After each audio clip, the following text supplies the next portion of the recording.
Lorry కింద దూరి ఆగున్న lorry కింద కుక్క దూరుతుంది. దూరి పైకి చూసి ఏమనుకుంటుంది, ఈ లారీని నేనే మోస్తున్నాను అనుకుంటుంది. ఆ లారీ కనుక బయలుదేరింది అనుకో, ఆ కుక్క లారీ కింద పడి ఏమవుద్ది? అట్లాగే రేవంత్ రెడ్డి ముఖ్యమంత్రి అయినా చంద్రబాబు నాయుడుకి అంతే. పక్క రాష్ట్రంలో ఉన్నటువంటి కాంగ్రెస్ కర్ణాటకలో ముఖ్యమంత్రి అయినా చంద్రబాబు నాయుడు గారు ముఖ్యమంత్రి అయినట్టు. మరి పక్కన ఉన్నటువంటి తెలంగాణలో ఒకసారి 2 సార్లు ఆయన అధికారంలో నుండి ఓడిపోతే కేసీఆర్, జగన్మోహన్ రెడ్డి గారు ఒకసారి ఓడిపోతాడని చెబుతున్నాడు. మరి మధ్యప్రదేశ్లో ఏంటి, 1999 నుంచి బీజేపీనే ప్రభుత్వం. ఆ రకంగా ఇక్కడ కూడా జగన్మోహన్ రెడ్డి గారు ఒక 30 ఏళ్ళు ఉంటారని చెప్పి టీడీపీ వాళ్ళు చెప్పొచ్చు కదా. రాజస్థాన్లో 2వ సారి గెలిచింది బీజేపీ. అంటే ఎక్కడైతే ఓడిపోతే అది మాకు వస్తుందని చెబుతారు, ఎక్కడైతే గెలిపితే అది మాకు సంబంధం లేదని చెబుతారు. లారీ కింద దూరిన కుక్కకి ఈ తెలుగుదేశం కుక్కలకి పచ్చ కుక్కలకి ఏమీ తేడా లేదు. ఇక్కడ ఏదో సెటిలర్స్తో మేము టీఆర్ఎస్ని ఓడిస్తాం, చంద్రబాబుకి సింపతి వచ్చింది, బొంగు వచ్చింది, హైదరాబాద్లో కేసీఆర్ అని చూస్తా ఉన్నారు. ఎక్కడన్నా గ్రేటర్ హైదరాబాద్లో కానీ సెటిలర్స్ ఉన్న చోట కానీ ఎక్కడన్నా కాంగ్రెస్ పార్టీ ఒక సీటు గెలిచిందా? ఎక్కడన్నా గెలిచిందా కాంగ్రెస్ పార్టీ ఒక్క సీటు? బీఆర్ఎస్ 70,000, 80,000, 1,00,000 మెజార్టీతో గెలిచింది. వీళ్ళు సిగ్గు లేకుండా 4 జెండాలు పట్టుకెళ్ళి ఆ కాంగ్రెస్ గాంధీ భవన్ ఎదురుకుండా గంతులేస్తున్నారు. వెధవలో ఎన్నిసార్లు తెలుగుదేశం పార్టీకి వ్యతిరేకంగా పార్టీ పెట్టిన పార్టీ, కాంగ్రెస్కి పెట్టిన పార్టీ వ్యతిరేకంగా తెలుగుదేశం పార్టీ. ఆ తెలుగుదేశం జెండాలు పట్టుకెళ్ళి సిగ్గులేని సన్నాసులు వెధవలు ఈ చంద్రబాబు గారి ఆధ్వర్యంలో గాంధీ భవన్ దగ్గర రేవంత్ రెడ్డిని ముఖ్యమంత్రిని వీళ్ళే చేసినట్టు. కేసీఆర్ కూడా చంద్రబాబు నాయుడు శిష్యుడే కదా. ఒక శిష్యుడు దిగిపోయి ఇంకో శిష్యుడు ఎక్కాడు. ఈడు నా కొడుకులు ఏం పీకారు దాంట్లో? చంద్రబాబు ఏమో ఎక్కి ఎడుతున్నాడు, నేనేమో ఏదోలాగా కూర్చున్న డిస్పోజల్ నా కొడుకుని అయిపోయి నా శిష్యులందరూ ముఖ్యమంత్రులు ప్రధానమంత్రులు అవుతున్నారు, నా కర్మ ఏంట్రా బాబు అని ఆడి ఎడుతున్నాడు. ఈ పిచ్చి నా కొడుకులు ఏమి వెళ్ళి గాంధీ భవన్ దగ్గర 4 జెండాలు పట్టుకుని గంతులు ఎత్తున్నారు తాగేసి. కాబట్టి ఈ రాష్ట్రంలో ఎవడు ముఖ్యమంత్రి అయినా చంద్రబాబు అయిపోతాడు నెక్స్ట్. మెంటల్ చంద్రబాబు గారి కుటుంబంలో అందరూ 4-5 మెంటల్ పిచ్చి నా కొడుకు. 70 సంవత్సరాలు వయసు వచ్చింది అధ్యక్ష. బలమైనటువంటి పార్టీని అప్పచెప్పారు అధ్యక్ష. ఎన్టీ రామారావు దగ్గర నుంచి లాక్కున్నారు. తర్వాత ఇప్పుడు 70 ఏళ్ల వయసు వచ్చింది, 23 సీట్లు వచ్చినాయి. కొడుకును కూడా గెలిపించుకోలేక ప్రజల చేత్కారాన్ని పొంది ఈ బతుకన్నా ఆ చావు 1000 రెట్లు బెటర్ అధ్యక్ష. వాడు ఒక మెంటల్ కేసు చంద్రబాబు గారు ఎర్రగడ్డ మెంటల్ హాస్పిటల్ నుంచి ఆ లోకేష్ గారి వీడు బయలుదేరితే హారతలు ఇచ్చి పంపిస్తారు. అదేవిధంగా ఆయన దత్తపుత్రుడిని పవన్ కళ్యాణ్ పక్కన పెట్టుకున్నాడు, ఒక ఉత్తపుత్రుడిని పక్కన పెట్టుకున్నాడు. వీళ్ళందరినీ పెట్టుకుని కూడా సిద్ధం సభల ద్వారా జగన్మోహన్ రెడ్డి గారికి వస్తున్నటువంటి ప్రజాదరణని తట్టుకోలేక, జగన్మోహన్ రెడ్డి గారిని రాజకీయంగా ఎదుర్కొనలేక చవటలాగా దద్దమ్మలాగా వెనక నుంచి జగన్మోహన్ రెడ్డి గారిని భౌతికంగా ఇక్కడి నుంచి తొలగించాలన్నటువంటి ఉద్దేశంతో మరి మొన్న అర్ధరాత్రి విజయవాడలో ఆయన మీద దాడి జరిగింది. చంద్రబాబు కాదు కదా, వాడి బాబు ఖర్జూర నాయుడు వచ్చినా కూడా మీ ఎంట్రిక ముక్క కూడా పీకలేడు. మీ దమ్ము, మీ ధైర్యం, మీ ఉన్నటువంటి నిబద్ధత మేము దగ్గర నుంచి చూసినటువంటి వ్యక్తులం. మీది స్వచ్ఛమైనటువంటి చిరునవ్వు, మీరు చెప్పినటువంటి మాట తూచా తప్పకుండా నిలబడేటువంటి తత్వం మీది. ఒక ఓటు కోసం, ఒక పదవి కోసం ఒక్క చిన్న అబద్ధం కూడా మీతో చెప్పించలేనటువంటి పరిస్థితి 5 సంవత్సరాలుగా మేము మిమ్మల్ని దగ్గర నుంచి చూసాం.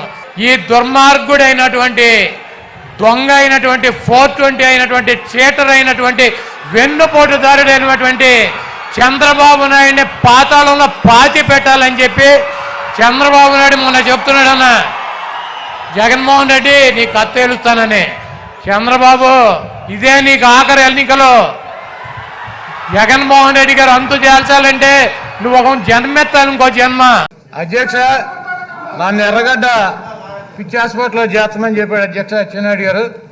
ఆయన్ని ఏమన్నా వెటనరీ హాస్పిటల్లో చేరితే మంచిది అధ్యక్ష.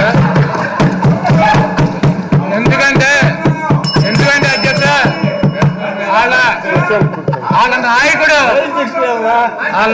చంద్రబాబు పేరు మీద ముఖ్యమంత్రి గారిని కోరుతాను అధ్యక్ష. కేంద్ర ప్రభుత్వం అధ్యక్ష ఒక మానసిక వైకల్య కేంద్రాన్ని రాష్ట్ర ప్రభుత్వానికి ఇచ్చిందని చెప్పి మా శ్రీకాంత్ రెడ్డి గారు చెప్తే విన్నాను అధ్యక్ష. అది అమరావతిలో శ్రీ నారా చంద్రబాబు నాయుడు మానసిక వైకల్య కేంద్రం అని చెప్పి పెట్టి దాంట్లో చంద్రబాబు నాయుడు గారిని మొట్టమొదటి పేషెంట్గా ఆయనతో పాటు కొంతమంది పిచ్చెక్కి ఇక్కడ తిరుగుతున్నారు అధ్యక్ష. మార్షల్ని కొడతా, వాళ్ళని కొడతా, వాళ్ళందరినీ కూడా దాంట్లో చేర్చమని కోరుతున్నారు.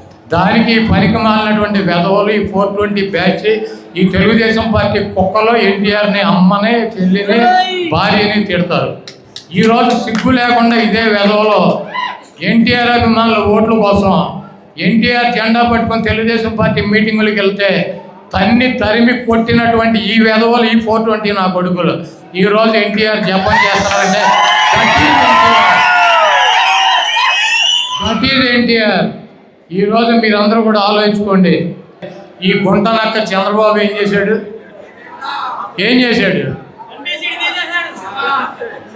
పెడల్లో ఉన్నటువంటి సీట్ ఉంచాడు. ఎంపీ కొనగల నారాయణ గారిని తీసేసాడు. దేనికి తీసాడు? అవినీతి పరుడా? కులబలం లేనటువంటి వ్యక్తి.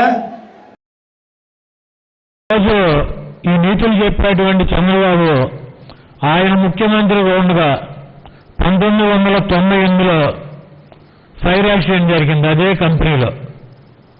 ఆ రోజు ఏం చేశారండి? ఎందుకు మూసేలా?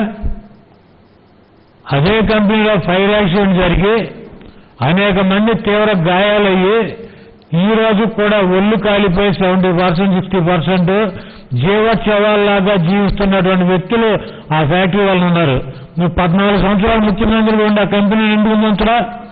ఆ రోజు ఈయన బ్రోకర్ పనిచేశాడు చంద్రబాబు నాయుడు.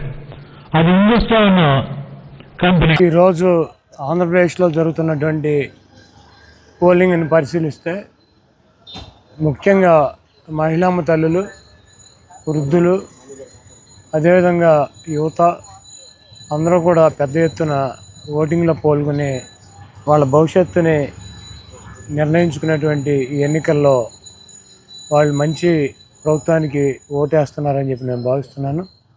మేము గతం నుంచి కూడా చెప్తున్నాము, జగన్మోహన్ రెడ్డి గారు ఇచ్చినటువంటి అనేక సంక్షేమ కార్యక్రమాల ద్వారా ప్రతి పేదవాడు, ముఖ్యంగా మహిళల్లో బెనిఫిషరీస్ పెద్ద ఎత్తున ఉన్నారు. వారు జగన్మోహన్ రెడ్డి గారి ప్రభుత్వం కనుక అధికారంలోకి వస్తే వాళ్ళ పిల్లల భవిష్యత్తు బాగుంటుంది. వాళ్ళ పిల్లల చదువులు కావచ్చు, లేకపోతే వాళ్ళకి ఆరోగ్య సమస్యలు వచ్చినా పేదవారిని పట్టించుకునేటువంటి ప్రభుత్వం, వాళ్ళకి ఇళ్ళు నిర్మించి ఇచ్చినటువంటి ఈ ప్రభుత్వాన్ని జగన్మోహన్ రెడ్డి గారిని ఆశీర్వదించడానికి ఇంత పెద్ద ఎత్తున మహిళమ్మ తల్లులు బూతులకి వచ్చేంత ఎండలో కూడా ఈ 3:30 సమయం వస్తుంది. 60% పోలింగ్ ఇక్కడ గుడివాడలో కంప్లీట్ అయింది. అదేవిధంగా రాష్ట్ర వ్యాప్తంగా కూడా ఇదే పెద్ద ఎత్తున ఓటింగ్ జరుగుతుంది. తప్పకుండా ఈ ఎన్నికల్లో జగన్మోహన్ రెడ్డి గారిని మరొకసారి ఆశీర్వదించడానికి, దీవించడానికి ప్రజలు సిద్ధంగా ఉన్నారని చెప్పి నేనైతే భావిస్తున్నాను.